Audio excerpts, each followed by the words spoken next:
இந்த வருஷம் நம்ம தோட்டத்துல வந்து பார்த்தீங்கன்னா, மல்லிகைப்பூ செடி அமோக அறுவடைன்னு தாங்க சொல்லணும். அவ்ளோ பூ வச்சிருந்ததுங்க. அப்படியே செடிய பார்க்க பார்க்க அப்படியே கட்டி பிடிச்சுக்கலாம் போல அவ்வளோ ஆசையா இருந்தது. தினமும் மினிமம் 1 முழம் பூவாச்சும் எடுத்துருவேங்க. ஊருக்கு போயிட்டு வந்தோனே பார்த்தா செடியில ஒரு பூவும் இல்லைங்களா? ஒரே व्यசனமா போச்சுங்க. எங்கடா ஒரு பூவுமே இல்லையே! இது எப்படிடா தலைய வைக்கிறது அப்படின்ட்டு இருந்ததுங்க.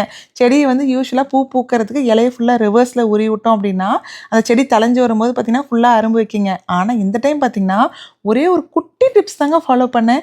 ஆனா இப்படி பூக்கும்னு நான் எதிர்பார்க்கவே இல்லைங்க. அது என்னன்னு பார்த்தீங்கன்னா, செடியோட டாப்ல ஒரு பிரான்ச்லயும் இந்த கொழுந்து இருக்கு இல்லைங்களா?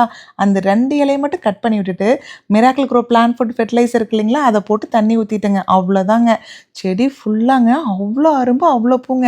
ஒரு செடிய தூக்கி பிடிச்சிருக்கேன் பாருங்களேன். எப்படி புஷ் மாரி எவ்ளோ சூப்பரா இருக்குன்ட்டு. பார்க்க பார்க்க அவ்ளோ ஆசையா தாங்க இருந்தது.